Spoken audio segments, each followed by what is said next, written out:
Hey friends, Kyra here. Welcome back to my channel, Kyra Smiles.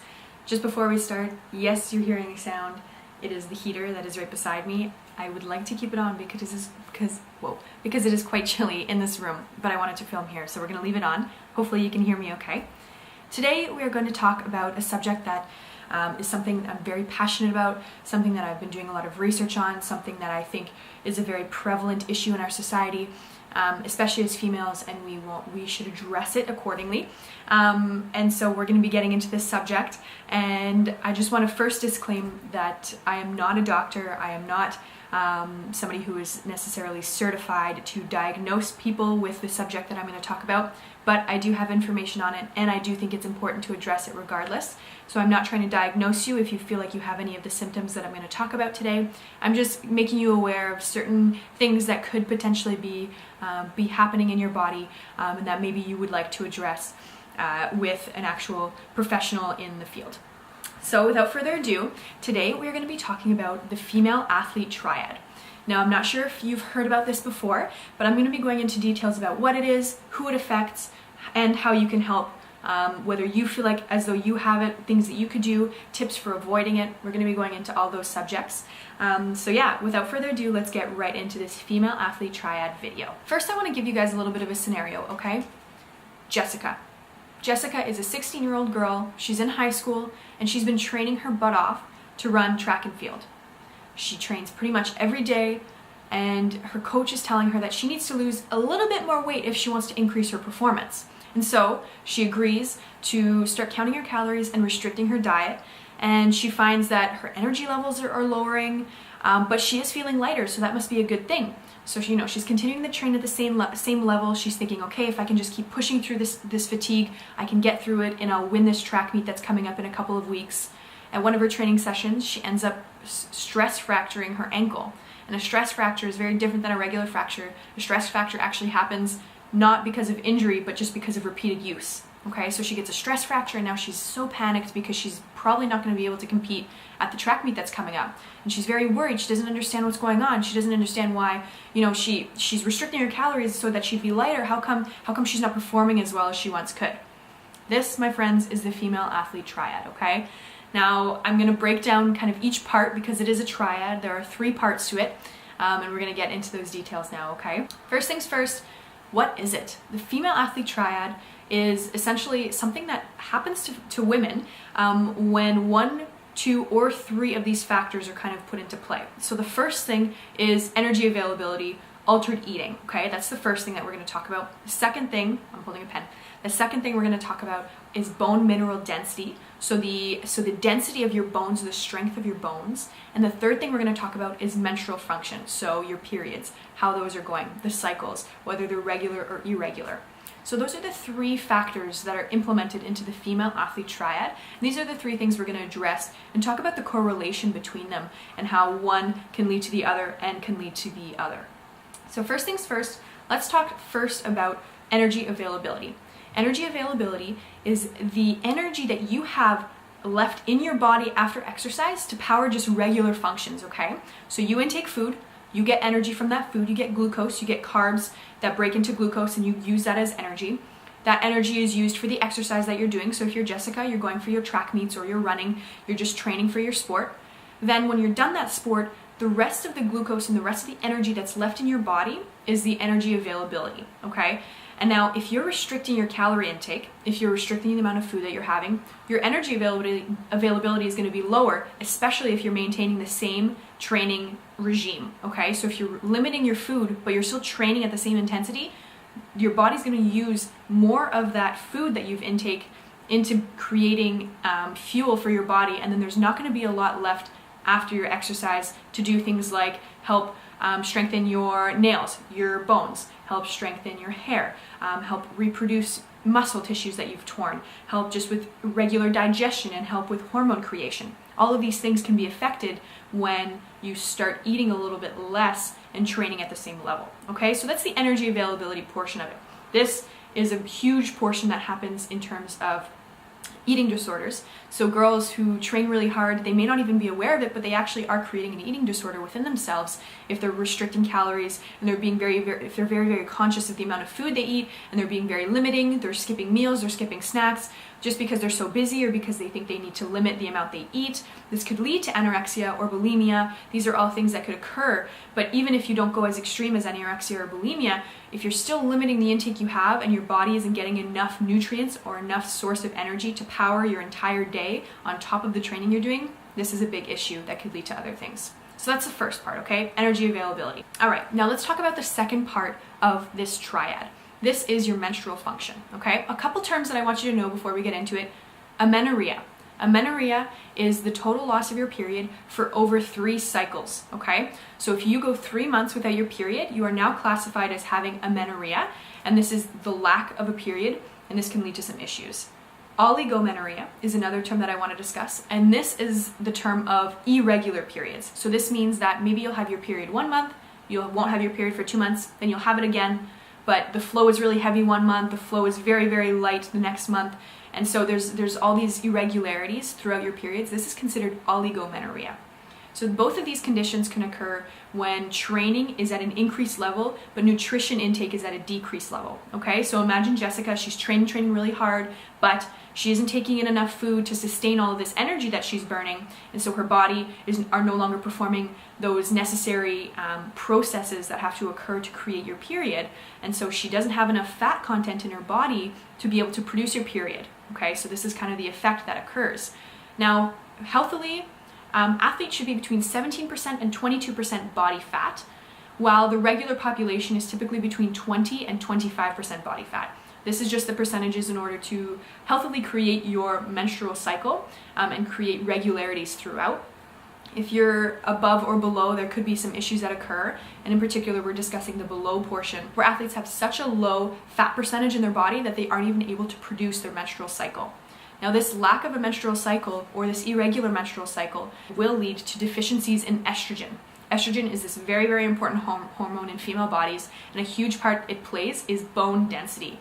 Estrogen is used to produce bone and increase the strength of your bone, okay, along with calcium, vitamin D. All of these all play factors in growing bones, but estrogen is a major part of it. And so if your period is irregular or you're not even having it, you're not producing enough estrogen in order to help create these bone formations, which leads us into the third portion, which is bone mineral density loss or creation of osteoporosis. And osteoporosis is essentially the increased ability for your body to fracture, just stress fractures. Doing very simple tasks can lead to breaks in bones because your bone mineral density level is so low because of this lack of estrogen, as well as because of a lack of nutrients that you're taking from your diet. So if you're not eating enough, then all of a sudden you're not getting the vitamin D that you need, you're not getting the calcium that you need, you're not getting the nutrients that you need to produce the bone density at a certain level. Especially in our teenage years as women. 19, 20 is the age called a peak bone mass, and this essentially means this is the time when you've created the most amount of bone that you can in your body, and you want to make sure that you're strengthening it enough so that you can perform regular everyday tasks without having these stress fractures occur. And so if you're limiting all of this when you're younger, you could end up with osteoporosis at a very young age. And you can hear studies of people, of gymnasts and of divers and of people in these elite sports who, because they restricted their diet, because they lost their menstrual cycle, and because they ended up with these very weak bones, they have osteoporosis. They have the bones of 7-year-olds when they're in their 20s. Now, I quickly just want to discuss who this affects. The first is aesthetic sports. So when you think of sports where you want to have a certain physique in order to compete at that level, you think of ballerinas, divers, you think of gymnasts. You can even think of bodybuilders who are competing in bodybuilding shows where they need to look a certain way. All of these athletes are affected by this in particular because they're trying to reduce their nutrient intake in order to reduce their body mass, their fat mass. Other athletes that are affected by this are athletes that compete in sports that require weight classes. So wrestling, martial arts, rowing, these are all sports where they weigh you in before you perform, and then they put you in a certain category corresponding to your weight. And so a lot of people are trying to be in a lower weight category, but right at the top of the edge so that they have that that strength in order to be able to perform properly, but they're in the lower weight category, so they have that technical advantage. And so there's tons and tons and tons of fasting or altered eating right before competitions, because you want to reduce as much as you can your fat mass, or even just overall body mass, in order to compete at that, in that certain range that you want to. So a lot of athletes in those sports, and for me in particular, when I did Taekwondo, they would weigh us in before we competed, before we would spar, before we would fight another person. And I never was really in the whole mindset of being in a lower weight class. It was never really taught to me that way, which is I'm really grateful for. But I do remember having teammates who would get really upset if, you know, they were a couple of pounds heavier than they thought they were, and all of a sudden they're in this whole other weight class where they're competing against people that are, you know, 20 pounds heavier than them. You know, so there's this whole mindset around that. Runners are a huge, huge, huge portion of the females who have Female Athlete Triad. Marathoners, ultramarathoners, women who run long distances. These are people who tend to, you know, suffer a lot from stress fractures, and so on. And there's so many studies that are showing that, like there's one study in particular where half the women in this study who suffered from stress fractures had eating disorders. So it's just wild that this correlation, you know, it's occurring, and yet we don't always teach our female athletes, you know, to think a certain way or to act a certain way, or to address this in a certain way. So the final part I want to talk about is how to address this issue, and how to notice if maybe one of your friends or your family members may suffer from this. So I'm going to talk about a few signs and symptoms here. I'm just going to pull them up on my computer so I can read them out to you, because I think they're really important to be aware of. So certain things that you can watch for, especially in terms of your energy levels. It can be chronic fatigue, it could be anemia, reoccurring infections if your body isn't just able to, you know, to fight off certain things, if you're constantly getting sick, depression, disordered eating. If you notice that somebody in your family is very, very concerned all of a sudden with what they eat and how much they eat and when they eat, or if you notice that they're going to the washroom directly after they eat, this could be a sign of bulimia. Things like inability to gain or build muscle. This is huge because you don't have enough energy availability to even create protein synthesis in your body, because you haven't taken in enough nutrients to do so. Poor performance. If all of a sudden, you know, you've peaked, maybe you're at the peak of your sport, and then you incorporate this new eating habit, these new eating habits in order to try and sustain this peak that you've created, but all of a sudden you just plummet in your performance because of a stress factor, or because you're not even producing any more muscle in your body. This could be a huge sign if you see a decrease in performance. Irritability, just overall attitude-wise, if they're depressed, irritable, highly anxious, certain things like that can be very strong indicators that something's going on in terms of their training, in terms of their bodily function. Weight loss, gastrointestinal problems. Gastrointestinal problems as in digestion, if your body just isn't digesting the same because your body isn't producing the same amount of hormones and enzymes in order to help with the breakdown of foods. This could be a huge issue as well. So these are just some of the signs and symptoms to watch for. Now, if you're a trainer or a coach that notices one of your athletes is going through this, there's a couple things to keep in mind. One, just be empathetic. Listen and understand what's going on with your athlete as empathetically as you can. Even though you don't understand why they're maybe acting this way, you need to make sure that you are as empathetic as you can, understand where they're coming from, understand maybe the pressure that you've placed on them in order to get this way, because sometimes we do play a role in that. Even subconsciously, we may have placed this stress on your athlete without even realizing it. Another thing is, even addressing it with them is super important to be careful, because your athlete may not even know this is the issue, and they just may be so focused on being the best athlete they can be that they haven't even considered the fact that they could have any issues in their bodies, and they may be very resentful to hear that because they are perfectionists, or because, you know, they place themselves on this pedestal where they need to be the best they can be. For you to go in and say, hey, there's something wrong with you, can be very, very, very hard on them. So you need to make sure you're addressing it as carefully as you can, and sometimes that means bringing in backup, bringing in the family members, or bringing in a doctor to help with that conversation. And finally, the last thing you can really do, because you probably aren't qualified to actually treat a female athlete triad, you need to refer them to somebody who can, whether it be a sports dietitian or a sports medical doctor, or even just a family doctor who has experience in this field. these are very, very important things to address, because it can totally mess up the rest of this teen's life if the female athlete triad persists.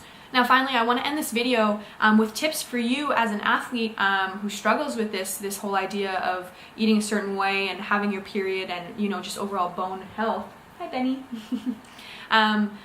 There's a couple tips that I want to share with you as well. The first tip this is Benny's tail.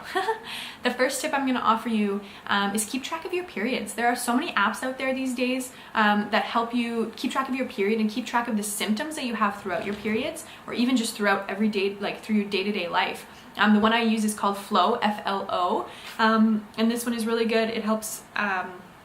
Every day I can go in and say how I'm feeling, if I've had any weird signs or symptoms, just if I'm feeling irritable or if I'm feeling happy, and then if my period does start, I can track whether it was a light day, a medium, or a heavy flow day, and just in general I can track whether there's spotting or whether there's there's any irregular discharge that's occurring. So all these things are really important, because if, you know, as an athlete, if you're tracking your period, you'll actually be more aware of whether you are missing them or not, and you can maybe catch it a little quicker if you are starting to have irregular periods or you're starting to miss periods completely. Another big tip that I can offer you, and I know it's going to be hard to maybe materialize in your mind, but you have to make sure that you are having as many meals and snacks as you should throughout your day. And I mean, that varies for everybody. It really depends on how much you as an individual person should be intaking on a caloric level. But you want to make sure that you're not skipping meals. You don't want to be skipping snacks. I know that sometimes you get busy, or you get busy all the time and you just don't feel like you have the time. And I understand. And the easiest thing that you can do for yourself is to take that little bit of time that you do have, where you get to prepare meals, or you get to at least throw a bunch of snacks in your bag so you can have it throughout the week. Just throw a bunch of granola bars in there, throw a bunch of your favorite snack that can at least sustain your energy levels, because having a little bit of snacks here and there is so much better than completely skipping a meal or completely skipping a snack. You need some sort of fuel. Think of how hard your body is working in order to perform at this elite level. You need to have that energy. You need to have that glucose in your body to keep up with those energy levels. The amount that you're spending on your sport is really important to replenish afterwards. Another thing I would suggest is, if you are really interested in altering your diet to help your performance, talk to a sports dietitian. Get in contact with one who can at least set you up a specialized plan that's going to, yes, it's going to peak your performance, but it's also going to make sure that you're intaking enough nutrients, especially as a female, in order to help continue these processes throughout your body, these healthy processes. It's really, really important to make sure you're still taking in enough nutrients. And so if you talk to a sports dietitian, they can help you create an eating plan that is actually going to help you sustain your energy levels as well as help with your performance. Okay, that's really important, as opposed to just cutting out meals. And finally, the most important thing I can tell you is do this for yourself. Okay, I understand that you may feel pressure from a coach or from a family member or from friends or from teammates. I get it. I've been there. I've felt that pressure. I have. But it is so important to realize that this sport is for you. You're playing this sport because you love it. And if you're not loving it anymore, I think maybe it's time to reevaluate the sport in general. If you are not loving the sport and all of a sudden you're getting all of these symptoms and you're wondering what is going on with my body, you have to reevaluate. And if you are loving the sport and you want to keep playing, you have to understand that, yeah, maybe your coach wants you to lose a little bit of weight, but it's not his body. It's not her body.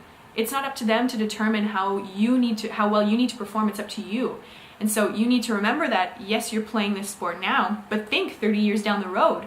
Say you're 16 now, when you're 46, when you're 50, do you want to have osteoporosis at this age? Do you want to have bones of a 7-year-old when you're in your 20s? I hope not. And so it's important to remember that you are the one that has to live with the consequences of the female athlete triad if it continues to persist in your life. You are the one that has to live with the consequences, not your coach, not your family members, not your friends. You're the only one that has to live with all this. Okay, so it's important to make sure you're addressing that within yourself so you can evaluate it and hope to alter it so that you can continue to live a sustained, healthy life for longer. Awesome, guys. Thank you so much for listening. I think it is so important to address issues like this, especially in our athletic society, because it is just such a predominant subject that needs to be vocalized. And I think that more and more women need to become aware of how our bodies function and how intricately they function and how we need to sustain those functions. So I'm super, super happy that I got to talk to you guys about this today. I've provided a couple of resources down in the description box in terms of things that you can read, things that you can look up if you want a little bit more information, or at least to set you out on a path of learning more. I'll provide those down in the description box down below. Otherwise, once again, thank you so much for listening, and I hope that if you know somebody who's suffering or you are suffering, that you can at least maybe come to terms with it a little bit more, and I hope you can maybe seek out some professional attention, because your body is so important, and your body is your temple, and your body is with you for the rest of your life, and so we want to make sure we're sustaining it and keeping it as healthy as we can, regardless of the intensity of sport that you're playing. I will see you in my next video. Bye.